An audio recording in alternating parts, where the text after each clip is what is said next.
Adventurers, welcome back to the Elder Scrolls Lorecast. This is Tom. I'm here with Lotus as usual, and we had a request recently. I wish I remembered the name of the person. It was probably somebody who commented on our Discord, and they said something like, "Hey, have you and Lotus covered the Ideal Masters yet?" And I was like, "No, we haven't. We've talked in and around them. Yeah, not specifically, but we haven't covered them as like the primary topic of an episode." And I was like, that's a great idea. Why don't we take a break from going through all the different ESO zones and their stories and things like that and dig back into some of the more, I don't know, esoteric or just kind of referenced weirdness of Elder Scrolls? These are definitely, I'm going to call them creatures because I don't really know how else to classify them because they're kind of gods, well, we'll get into a lot of weirdness that they are. Basically, They're happy little crystals. Little people crystals. They're little people crystals. Yeah, I'm sure they would love to be called that. Yes. So if you think of The Sims, for anybody that played The Sims, the little green diamond, just make it a shade of reddish, like reddish orange, like a burnt orange. Yeah. And congratulations, you're an Ideal Master. There you go. Yeah. So here, we're going to start with the dialogue where you actually get to talk to an Ideal Master, or actually a few different Ideal Masters. Yes. From Battlespire. And we're going to read this out.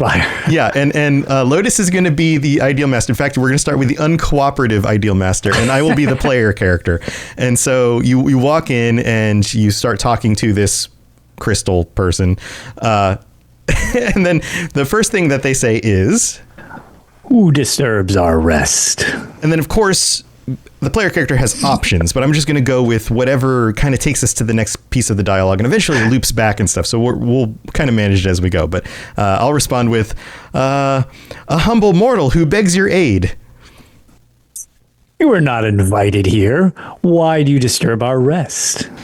I, a poor, desperate creature of flesh, have chosen to contest with the princes of Oblivion and their minions, and I humbly seek your aid." "Would you enter our service, mortal?" "I am surprised and honored by the prospect, but I'm curious, how might I enter your service?" Put off your mortal garments and stand naked in the spirit. Your stained tablet must first be washed white by the fires of mana." This is what I tell my wife when when I'm hoping for Woof. It works every time. 100% success rate. 100% success rate. That sounds very nice. And how would I go about getting my tablet washed? This is ultimate Battlespire dialogue, by the way, everybody. It's amazing. "Seek the twin fingers of life in the chapel of love." Also, what you call. Yes. Yeah. "Stand upon the pedestal and bathe yourself in the mana beams. The corruption of the flesh shall fall away, and the spirit shall be revealed in its glory. Then may you stand before us and serve for eternity in peace and joy." Bathe myself in mana beams? This is actually the dialogue. Yeah. "Yes. Flesh falls away. In chunks, I bet. Sorry, I struggle along with my comfortable old stained tablet. Thank you." "Unless you join our service, we offer no aid. Affairs of mortals are not our concern. Each mote of mana spent diminishes our eternity. Go and trouble me no more. But you speak with our brethren, who perhaps better recall wearing flesh, and who may look more generously upon your request." "I shall certainly be happy to speak with any of your more generous brethren. Lots of you talking crystals floating in coffins around here. I take it, dandy." It says dandy. It says dandy. "I sure hope they are much more generous than you are, but thank you for your patience. Goodbye." And then that ends the conversation. Yes, that's it. You just snubbed me the crystal. Right. Now, if you go back to the very beginning, and after you say, "You are not invited here, why do you disturb our rest?" If I were to instead say, "A traveler through the outer realms, I have come upon your world and found it wondrous strange," not wondrously, just wondrous. Nope. Wondrous strange. Yep. "I seek to learn more of its mysteries. What is this place and what is its purpose?" then that goes to reply that goes number all the 6. way down for me 6. Yeah. Which you stand within the precipice of the Soul Cairn. The first time we actually hear about this place. An otherworldly refuge dedicated to peace, love, eternal rest, and harmony. You stand before one of its makers, whose name is so exalted you may not even speak it. You walk among among its servants, who have pledged themselves in the service to us, and who in reward have been gifted with life eternal and the peace that passes all mortals' understanding. Oh, okay. And then, of course, you can go on from there. I can say something like, I'm humbled before the splendor of your creation and the glory of its faithful servants. And then it takes you back through the loop. Yeah, again. it brings me back to the previous one. So this is why we're not reading like all of the choice things, because a lot of them are looping. Battlespire does this a lot, especially based on like some of your chatting skill ability. So to loop you around so you can carry the conversation in different ways. And some of them lead to lethal results at points. Yeah. And then there's a 7th reply, which is like, perhaps you seek death without the rights. It is foolish, but you are free to choose, to which you can respond, no. Sorry to bother you. I'm not seeking death, not even a little. Goodbye. So one thing to say, this is a little more of a Battlespire thing in general, as the dialogue, as you can probably tell from the player characters, a little goofy. You are snarky and ridiculous in Battlespire, so like it really makes some of the dialogue pretty entertaining. Yeah. And then there's after you talk to the unhelpful of these ideal masters, you can actually talk to the friendly ideal master, and it goes through a lot of the same dialogue, but eventually gets to further on your journey, and then you learn stuff to do. And we're not going to go through the whole rest of it, but that's a glimpse of the ideal masters and kind of the tone of how this stuff started. And what's funny to me is how wacky and I don't know, just over the top a little bit of that conversation is. And yet when people in the community talk about the ideal masters, they talk about the ideal masters with this like reverence and mystery, yes, like they and that's why it's kind of hard to describe them, because they do have like this creepy otherworldly vibe going, as a lot of Battlespire is a mix of like really heavies, like campy horror movie almost type of deal. But then also like this unsettling, you're working with like Oblivion, which Oblivion has its very strong feel to it, where it's, it's weird, it's alien, but mixed with the camp, it gets really strange at points. And I feel like they've moved away from some of the campiness, especially with Battlespire. Battlespire was really out there with a lot of the stuff. Yeah, when they get referenced later on, it's less campy and more mysterious and exactly dark. Because we've also seen them in the Elder Scrolls Skyrim when you don't really interact with them though. It's not like this. You have a chat with a spinning diamond in a coffin for some reason. It's not like the same way as that. But since you have the whole section with the Soul Cairn, they're the little floating diamonds like hovering above. They've got this almost like, well, we're not Aedra, we're not Daedra, we're not mortal. We're kind of this extra thing, right? And here, well, let's get into it, because I'm sure people are wondering, like, okay, why are they crystals? They're not like crystalline, like human shaped figures. Not Jiggalag they're style just of crystalline. Right. They're just they're in a crystal. Crystals. Right. Like you would put an ideal master in a ring. Right. Like think of like a soul gem sort of kind of thing. But instead of a soul gem containing the spirit of a dead person, these are crystals that actually contain their spirits. Like they've given away their mortal form and they now dwell in these crystals, or at least communicate through the crystals. It's a little odd. So here, let's get into the details. Right. The UESP has an article about it, and it goes like this.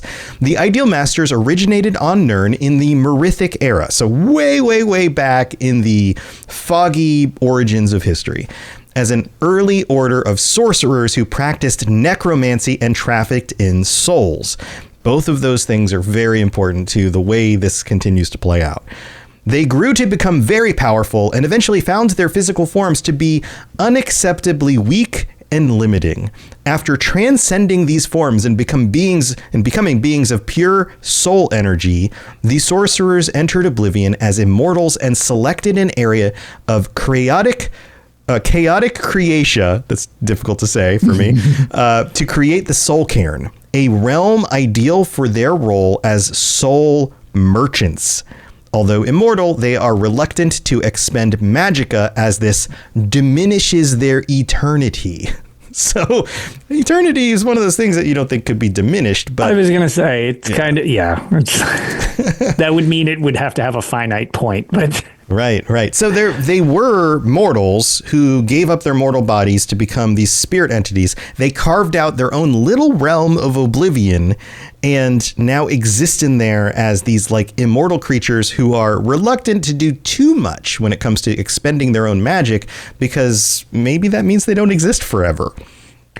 Right. It's which, like you said, is a little weird. It's a little weird. But it also almost seems like, okay, well, could they live in perpetuity unless they expend that? Like, it seems like it's like almost like a for lack of a better way, it's like, okay, well, this is like a battery that's just kind of going on unless it's used too much, and then it will kind of reach a final point, like almost like an alternator will charge a car battery, but you can still kill a car battery. Like right. And I think that this may have something to do with soul gems and the fact that this is the soul cairn and the way that soul gems work. And we've speculated about that in the past. And there's some detail about that here because they play into all of that. So it says, the ideal masters often come into contact with mortals. It is theorized that a soul, this is one of those explanations for how soul gems might work.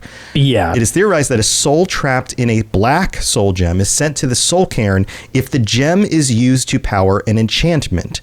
So when you use up the power of the soul gem, you kind of suck out the power of the soul to empower that fancy sword you have.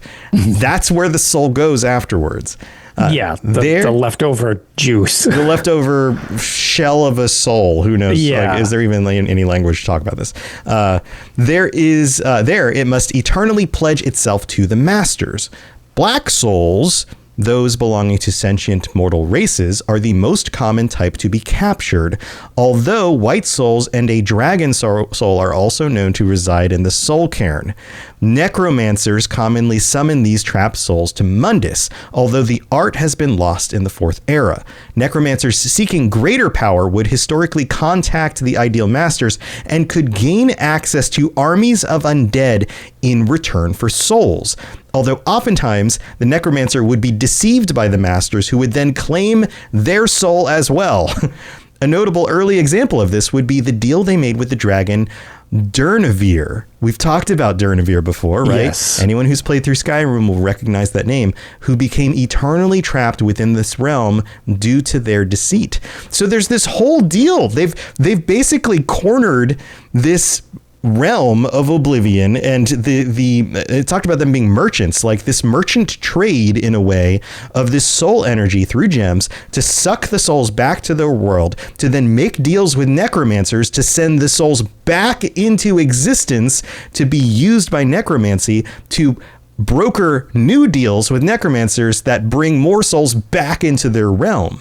So I have a feeling that we talked about like Daedric princes wanting souls, and souls being kind of this currency that some of them seem to be collecting. This feels a lot like that as well, as if there's just competition for this soul energy. Right. And it's really weird because like the merchant idea is what I find so interesting about this, because it's just like, man, it has got to suck to die in this world. Like, it is rough because like you essentially like mortals are just treated like currency in so many different ways. And it's just like you literally have these little crystalline things trading you as just like, again, like currency. And it's just like, okay, well, yeah, this soul got used for this and this is trapped. And it's like, once you're in this loop of getting traded around, it's just like, wow, that's right. That is a rough existence post-existence. Which makes it even more important to pick the right Aedra or Daedra to worship, to make sure that your soul goes somewhere that's better than the places it could end up. Right. There's a lot of places that you don't want your soul getting left at. Right. And it also makes sense for why people would try to align themselves with even some of the more dangerous and demonic like Daedra, because they're being promised something in that afterlife that sounds better than maybe the potential for something like this to happen. And right. if Exactly. Like, some of these eternal services to some of these gods that it's just like, oh man, this sounds awful, but it's like, well, it's better than the alternative. It's better than the alternative. They have a better shot. It's like, right in this scenario than another one. Right. And in a world where the Aedra don't act very often and don't really prove their existence very much, and yet somebody like, I don't know, Molag Bal can kind of just show up somewhere through somebody's vision or something. And then you're just like, oh, well, that guy's absolutely real. Maybe I should broker a deal with the one I know is real instead of trying to hope for the ones that I'm not sure are real. And that better ending. Yeah, because then at least maybe he won't dump me into the pits of Cold Harbor for just eternal torment or trading back and forth for other things. It's like, at least if I'm just kind of like one of the servants around there, that's a lot better. Uh-oh, your audio just kind of disappeared for a second. It's a lot better than... Can you say that again? Nope. Than one of the alternatives. There you go. Then one of the alternatives. You just came back. Yeah. You just popped back in. Weird. That was weird. But it also makes sense why... so, for example, the Nords are so focused on Sovereign Guard, because it seems like that is justified to be a real place, because there is some proof for that. And that seems like a much better place to go than these other options. So for sure, the idea of like, well, if the way to get there is to die in battle, then that's sure, I'll do that, because now I don't have to worry about the Soul Cairn, or I don't have to worry about, Molag Bal or any of those things. That's what I'm going to do. So let's be a true Nord and do what true Nord is supposed to do and make sure my soul goes to the right place. Right. Yeah. So it goes on and says the Master's only real connection to the Soul Cairn is through the magic gems that inhabit the realm. These generally manifest as one of two forms. And you were talking about those little crystals, and here it describes them as small red crystals found resting in a coffin through which the Master can communicate, or as a giant pink crystal often found hovering above a ruined structure and seemingly protecting treasure, through which the Master can drain the life essence of anyone who approaches. So we were talking about like, well, how do they get that energy back in order to make sure that they stay there in eternity? This is another one of those methods. The effect can be counteracted by ingesting a soul husk, a plant native to the realm, which can protect one's soul. Can you imagine, like, well, gotta eat my daily soul husk, because a soul husk a day keeps the ideal masters away. It's true, and they just look like sea sponges in game. It just looks very... that cannot be good for the intestinal tract. No, it can't be. This section finishes up and says, old retainers of an ancient Daedra human alliance are said to serve the ideal masters. The retainers achieved their state through ritual, separating their souls from their bodies. They strengthened and organized their spirits to the point where they achieved a form of eternal consciousness. Both the ideal masters and their servants are considered to be revenant spirits. I love the word revenant. There's something that just is so, I don't know, so vicious and terrifying about a revenant. It's way worse than like a ghost, Yeah. It finishes up and says, the Soul Guard, also known as the Blessed, are the denizens of the Soul Cairn that serve the ideal masters. And we're going to get into the Soul Guard at the end of the episode, because you've probably come across some of these creatures that are defined as Soul Guard. And we'll get there in a minute. So, Lotus, any other thoughts on this section before we move on? So the only thing that, and it'll kind of like lead us in before our break, is the idea of like, one of the things that I find interesting, and it's just something like in our goofy little dialogue section, one of the things that was mentioned that's kind of not a thing in the Elder Scrolls too frequently is when referring to like, okay, well, we need to cleanse you, i.e. we need to murderize you so that you can be cleansed for our purposes, i.e. you just need to be dead. That's how we get your soul. Like, that's what we need. That's what cleansing means. It's just murder. Yeah, exactly. But they refer to like mana beams and using your mana, and mana is not really a thing too frequently in the Elder Scrolls. Yeah, it's magicka, right? Yeah, it's magicka. But so why mana? But it's like, you can tell this is back because this came out as essentially a spin-off to Daggerfall. So it's much older in the series before some of the. Was it 98? 97? Yeah, I believe. I think it might have been 90. Yeah, I think Battlespire was 98. Yeah. But yeah, it's when some of the terminology was still being ironed out a little more, and they do use the word magic aplenty, but like mana is something you just don't super hear frequently in the series. It's not the same as like because don't they use mana in like Dungeons and Dragons and stuff mana, like that? Mana is the more traditional term for I don't know, the stuff that magic is made out of. The power I'm of used your to it from magic. like Diablo. It's like, Right. okay, you get your mana potion, you get your health potion, and you start guzzling. Like where it's like in this, it's usually referred to a magica or whatever. So it's just it's an interesting little tidbit that that terminology is really not defined just yet, and it's more of a generic fantasy trope that they use when it comes to these guys, because unless somebody can correct me with a very specific piece of dialogue that I'm just not thinking of off the top of my head, I don't think they reference anything like that in the Skyrim portion where you deal with the Soul Cairn or anything like that. I don't think so. I think in later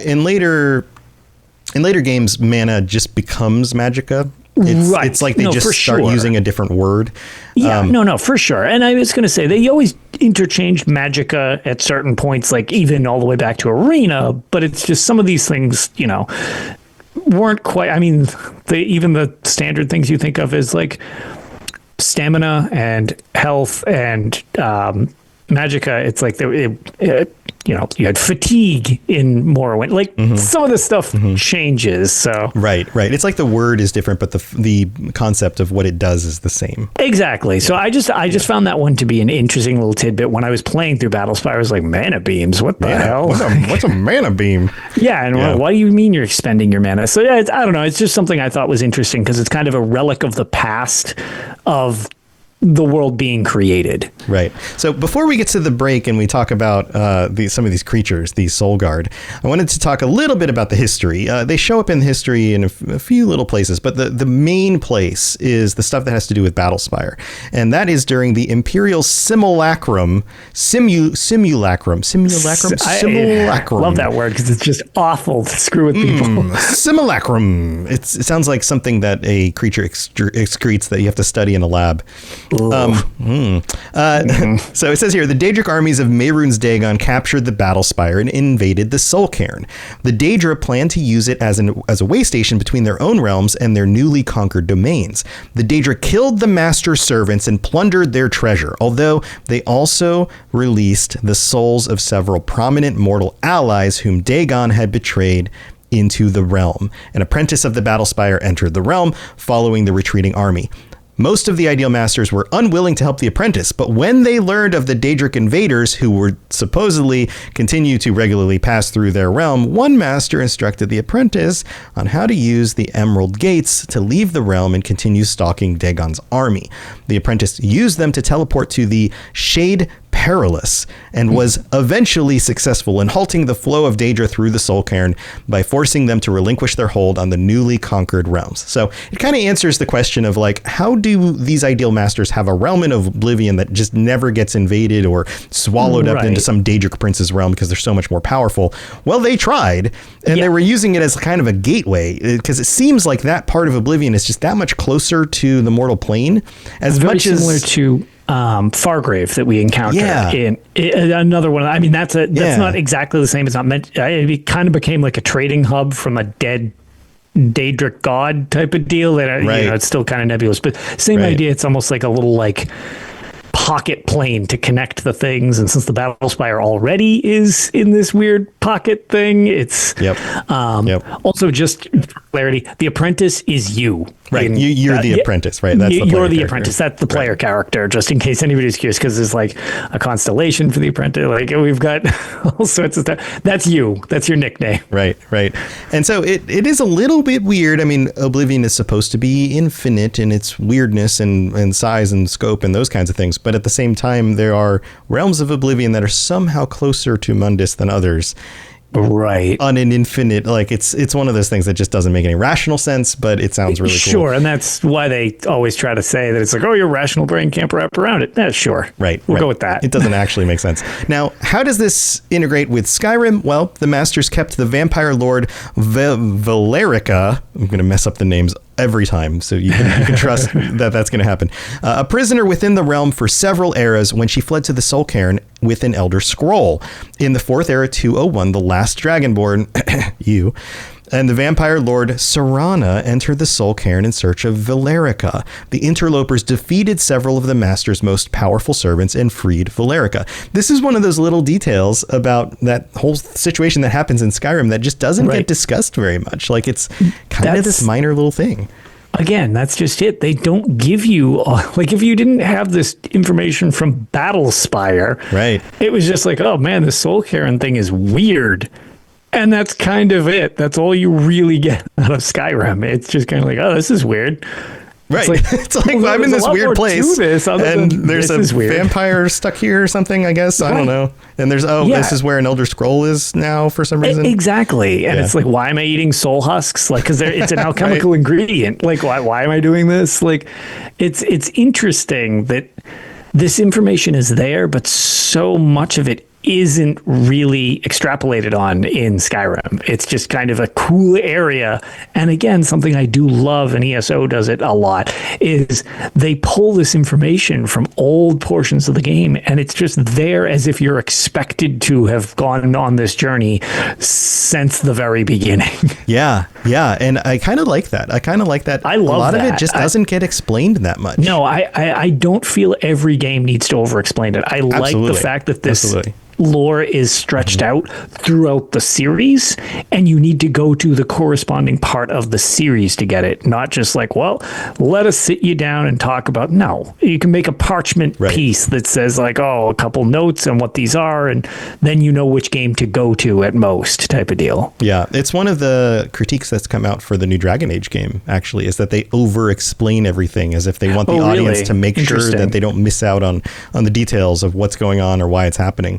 And I haven't played it yet. That's just one of the explanations I've heard. But I hope that Bethesda is aware that we, as their audience, would rather just drop stuff in and let us go, wait, what is that?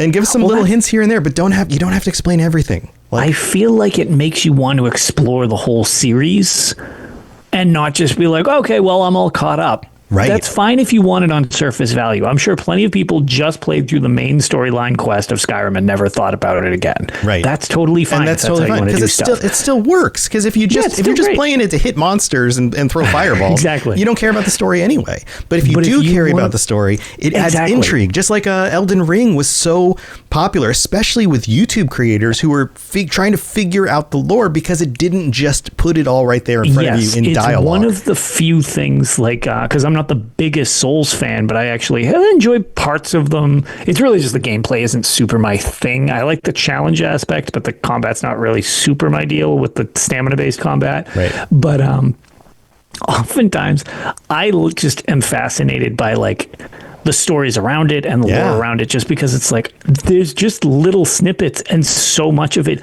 you have to extrapolate on. And it's like, oh, okay, there's a decent amount here. And you really got to work to put it together yourself, which I think is pretty cool. I think it's really cool. And I feel like Elder Scrolls traditionally has been more like that, especially when it came to like Morrowind. And then, then it was. I mean, it was very much like that. And they kind of balanced it out a little bit more in Oblivion and Skyrim. But because they have this history of this stuff, like incorporate some of the stuff from these old games. Again, the way that they've been doing in ESO, but you don't have to explain all of it. Just give us little bits here and there and let us dig around and see what we can find. And exactly. And as strange as it is, like one of the things that I like, and if you go on the UESP, there's actually a really grainy zoomed in photo of it. Elder Scrolls Online has just like, I believe it's just like one of the treasure items, like a collectible treasure item, which I personally love because it's just somebody who is just getting hyper nerdy on staff and just putting these weird things in the game. Right. And it's just like, yep. Here's a shard of an Ideal Master, and it's just a chunk. It's just like a little chunk of Ideal Master. And and it's all like 64 by 64 pixels or something. It's just like, and I love that they've done that. Again, one of my favorite ones that I've mentioned before. It's a Star Tooth, which again, it's a super deep cut to like, oh yeah, that's the main collectible from the Elder Scrolls Shadow Key, like right. Okay, cool. The 9 of us who ever got that rare item are like, what is this? Right. Everyone else is like, I don't know, it's just a thing. I don't know, it's worth 1,000 gold. Another thing I collect, I guess I'll sell it. I don't know. Yeah, exactly. Yeah. So, no, I love those little callbacks without over-explaining it. Absolutely. Give you the information to go look it up. Yes. It also makes me wonder, like, what happens if you break an Ideal Master into shards? Right? Can you just chip off a piece and get some power? I don't know. Maybe we'll get to explore that in the next Elder Scrolls. Opening like a pack of gum. Yeah, you take out one piece of gum, and like the rest of it you just leave in there. My eternity. Oh, that's my toe. Yeah. My eternal toe. Right, yeah, I was going to say, you just rip off like a quick 100 years of his life. Right. All right, well, we got to go thank our patrons. Don't go anywhere. We'll be right back, and we're going to talk about more of these weird soul guard creatures. So here we go. This is Hermes Morak, Dragonborn, and you are educating yourself to the Elder Scrolls Lorecast. Thank you, Hermes Mora. All right, here we are. Welcome to our newest patrons. We get to shout out Maria G, Sir Drippy the Dream. Wonderful name.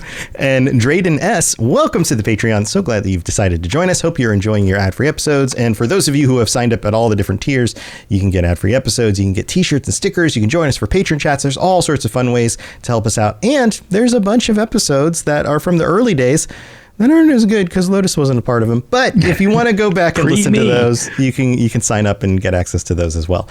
So thank you for your support. Thank you to all 136 of our current patrons. Patreon.com/Elder Scrolls Lorecast. And we have to shout out our Daedric Princes, Blinding Vision, Haircene, Just a Little Bit of Chaos, Kira C, and Peter R. Thank you so much for all the support. And Lotus, we got another review that came in. Oh, that's fun. This one is from Sanguine's Bros. And it's Brose, not bros like, like your brothers. Not like Super Mario Bros. No, Sanguine's Bros. And this is from the US. They write 10 out of 10 soul gems. This is super. How on brand. Super on brand for this episode. I don't have an Apple account, so I took my wife's phone to give you 5 out of 5 stars. I love it. And I hope you asked permission first. And finally, be able to say that Tom and Lotus, thank you so much for giving us so much lore and content. The real world connections with Tom's philosophy and Lotus adding in facts and snippets from him playing all the side Elder Scrolls games just works so well. The work you guys put in is so appreciated. Against Lotus's better judgment, his podcast voice is great. I'm totally butchering all the words, but don't worry. Well, I'm glad you enjoy. They like your voice. So thank you so much. If you'd like to help us out, you can leave another 5-star or another. If you haven't left one out, hijack yet, your significant other's phone. Take the phone, leave another 5-star review on Apple Podcasts. Put in some words. We'll read it out on a future episode of the show. And other ways that you can help us out, if you listen on Spotify, you can rate us on there. There are ways to comment on the episode. So if you leave some kind and nice comments about what you've been listening to, that would be helpful. You can share it with your friends. All of that stuff is ways that you can help us out. And you can also come and hang out with us during the live streams on Thursday nights. I don't mention this enough. Thursday night. I know. We never bring up the live stream stuff. Yeah. It's just like, hey, for those of you who hang out with us, we kind of just talk into a void unless you're chilling with us. Right, yeah. People show up. And so if you'd like to join us for the live streams, twitch.tv/robotsradio. You can come hang out with us Thursday nights, 9 p.m. Eastern. There you go. All right, let's talk about some weird Soul Guard monster things. Here we go. You're listening to the Elder Scrolls Lorecast, dear child of cities. That is why the Night Mother loves you.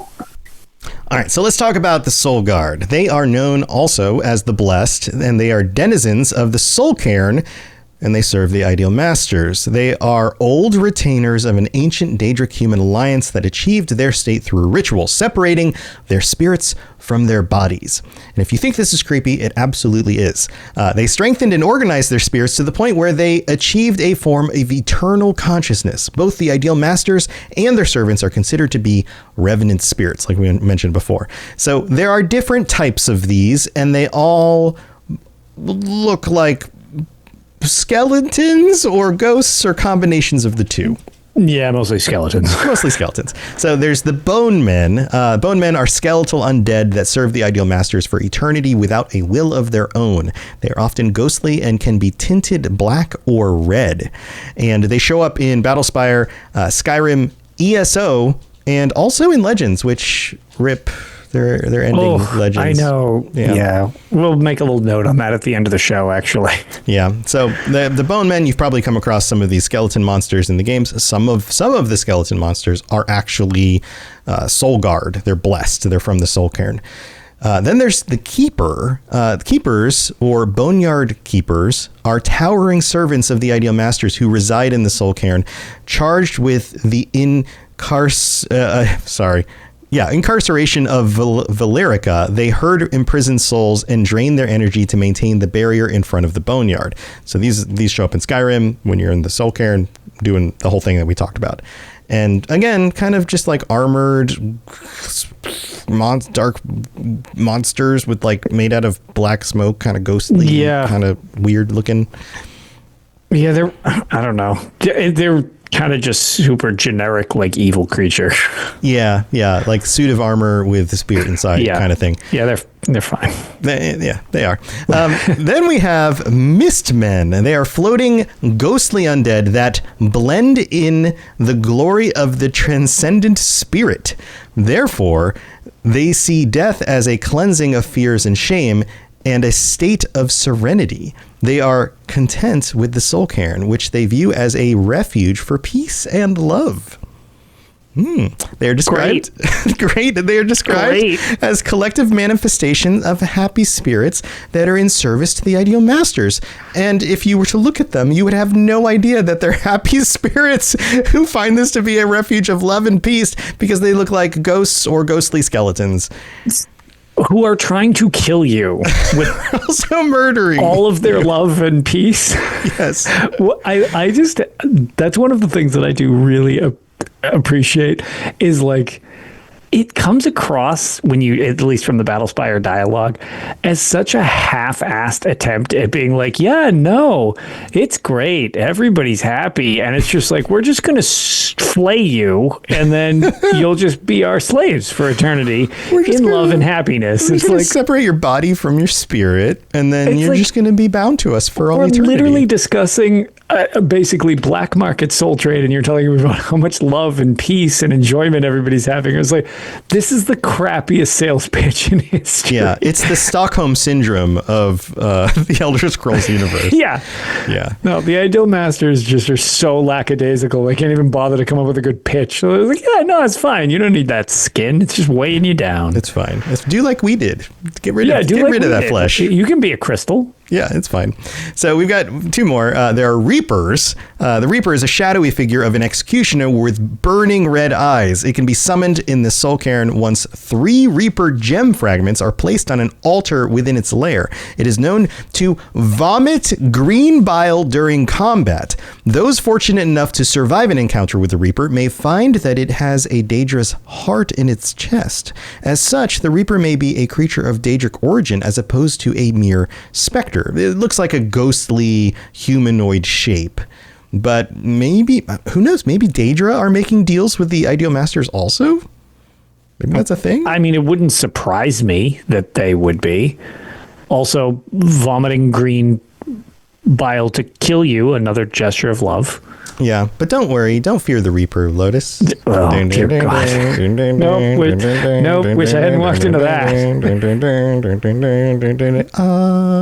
That's so spot on. We're going to get sued by Blue Oyster Cult. All right.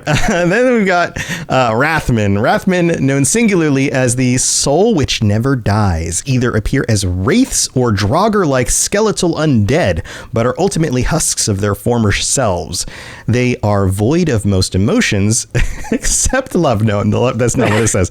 Except that they are in a state of eternal suffering, which feels like an emotion to me, and can only truly be freed from their bonds of torment through a ritual. Should one encounter Rathman, they will seek to sate their hunger for life by feasting on you. And they, again, look like bony spirit monsters, or in Skyrim, they kind of look like ghost Draugr. Yeah, a little bit. Yeah. Also have like the helmets and things they really do look like ghost Draugr. Yeah, like ancient Nord armor, like bone, like dragon bone armor, like that kind of stuff on them. So there you go. It seems like a realm of peace and love where everybody's happy. And all of the denizens there are clearly really loving it. They're loving it. That's their motto. They're loving it. I don't think anyone's used that motto before in anything else. No, I don't think so either. So there you go. That's the Ideal Masters, some of their minions and what's going on with them, how they got where they are, and why they're talking gems in Battlespire. So yes, there you go. We covered it. The Ideal Masters. Any last thoughts, Lotus? Not really. I kind of wish they were. I like how they are at the periphery of the series rather than ever really a focus. But I wish they were around a little more. Like a side quest here or there that kind of like references them, because it's honestly just these two games where at least Battlespire, there's a substantial portion that's related to it. And I mean, the Skyrim chunk of the Dawnguard expansion, you spend some time in there, but again, it's more about the Soul Cairn itself rather than the Ideal Masters. I don't know. I feel like it's a really cool piece of lore that I wouldn't want them to necessarily make, here's the Ideal Masters expansion. Like that'd be kind of too much information, because we were talking about how like less is more. You know what I would like to see in the next Elder Scrolls game? A side quest just out of nowhere where you go on this adventure and it has something to do with soul gems and you come across a boss, but it's the kind of situation where you can't win the fight. And it's like a necromancer, and you get put into a soul gem, and then you get sucked into the realm of the Soul Cairn. So you see it from the other perspective, right? And then then start being manipulated by the Ideal Masters, sent back into the world, and then have to like regain your humanity back from them. That's an interesting idea, especially because we've seen the inside of a soul gem once, and it's weird. It's weird, yeah. And so to then be sent to the Soul Cairn, imagine getting traded around. I bet it's even weirder. Like, what if when you're sent to the Soul Cairn as a spirit, you don't talk to the Ideal Masters through their gems? You can now see their spirits also. Like what? Yeah, what's actually there? Yeah, like Frodo putting on the ring and being able to see the ring wraiths or something like that. Right? Sure, but yeah, like to that point, like. That's kind of what I mean. It's like I some of the side quests in the series are so elaborate or so weird or so cool. Mm-hmm. I feel like references to them where you just get a touch, just like a little reference to, hey, here's a little ideal master scenario. Because again, unless you go looking for it, you're not even going to probably make. Most players probably won't even understand what it is. They're like, oh, that was weird. Yeah. And then people who all the people who listen to the show will be like, oh my God, I know that. That's an Ideal Master. I totally get this reference type of deal. Yeah. It's one of those where I would like to be a little more prevalent without going overboard, just because I think they're just strange as hell. Yeah, like, it's rare that origins are so nebulous still. Yeah, even with the information we have, it's really just kind of like yeah, this is sort of what we know of them, but even that's not confirmed, and there's really not a good way to confirm it. Right. We get mortals who end up as liches and try to mantle Daedra and like those kinds of things. Like there are definitely mortals who are seeking power in, I guess, creative and really messed up ways. But the the Ideal Masters found it. Like they figured it out. And that's kind of just cool in and of itself. Right. They almost made their own form of divinity. Yeah. Which is kind of weird. Yeah. Which makes you wonder, like, what do they do in their spare time? They have all this time on their hands. I assume they just hover. They use all their mana to hover in place. They just float. They get really good at chess. They just play mental chess with each other. Rook 7 really slow to chess. Queen 6. I don't know what that even means, but yeah, there you go. All right, Lotus. Well, that's going to do it for this episode. Anything else you want to share before we head out? We'll be recording an episode of Tales this weekend, hopefully. And I'm kind of back in the swing of things. But with being a dad and stuff, I've kind of got the schedule more or less down, so I'll be able to join consistently for things. Nice. And the only thing which I did mention that I figure we should do a quick call out to, because unfortunately the clock is ticking on this. We have talked on this show, we've talked extensively on Tales of Tamriel. The Elder Scrolls Legends, the card game, has some pretty cool stories in it. It actually added a surprising amount of lore to the series. Personally, I think the Shivering Isles was incredibly well done. It shows the scary side of Sheogorath rather than the goofy, jovial side that everybody jokes about with the cheese and the stuff like that, and more the unhinged, like when you think about his quote of skipping rope with your entrails, and it's like, oh, how ridiculous. But then when it's like you actually like think of what that would entail, entrails. It would entrail. Yeah. That's more of what the Shivering Isles depicts with the Elder Scrolls Legends. And the main quest is interesting. Dark Brotherhood one's pretty decent too. The stories are really cool. However, the game went into maintenance mode a while back. Now it's being closed down, unfortunately, which stinks personally, because hopefully we will be able to figure out a way to preserve it, because it will become a lost relic. There will be no way to play it when it closes down. So I would suggest, if you have any interest in it, even if it's just for the stories, UESP has coverage of it, so don't feel bad, but it's not the same as playing it through yourself. It's free.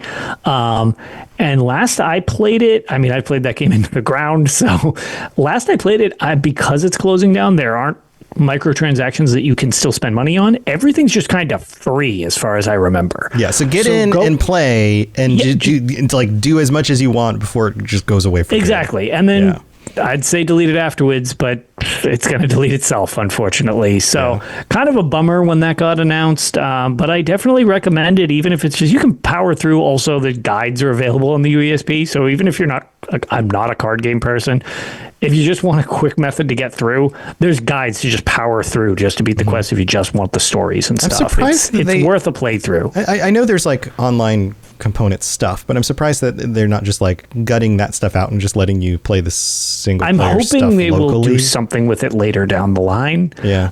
But I've also been hoping they release the travel games on modern day phones for 99 cents. And I bet the coding on that stuff is real tricky. I hope you have an N-Gage like I do if you want to. I bet it's really tricky to convert N-Gage code to an iPhone or an Android. Yes. And unfortunately, it's a bummer about game preservation when things are digital only. If they're taken offline and there's no code remaining to the public, just disappear. That's the end of it. Yep, so that's the end of it. I just figured it was worth mentioning. If you do have any interest, jump on this opportunity before you can't. Yeah.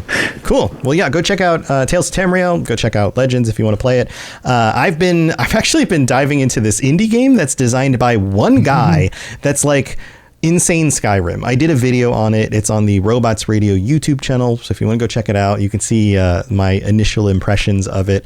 And it's a lot of fun. It's a very open world with lots of possibility. It's pretty goofy, but I think some of the ideas could be used in a future Elder Scrolls game to good effect. So if you're curious about that at all, Robots Radio YouTube, go check it out. And of course, I've got my other shows, the Fallout Lorecast, Lord of the Rings Lorecast, the Mass Effect Lorecast. They're doing a Mass Effect show coming out on Amazon at some point. Just heard about that. Probably a year or two out still, I would guess. But very cool stuff. So if you're curious about any of the lore from those games or worlds, or you're interested in anything at all having to do with lore and other video games, there's lots of shows on robotsradio.net. Go check it all out. And thank you again for tuning in. Lotus and I will be back next week. And until then, stay safe out there. And if you end up talking to a gem who wants to convince you to give up your mortal flesh, maybe consider not doing it. It may not be the best deal. Hold on to your souls. Hold on to your souls. We'll see you later. Thanks for tuning in to the Elder Scrolls Lorecast. Check out robotsradio.net for more podcasts just like this, and join us on the Robots Radio Discord. Be part of a community of over 5,000 people who are excited about video games and so much more.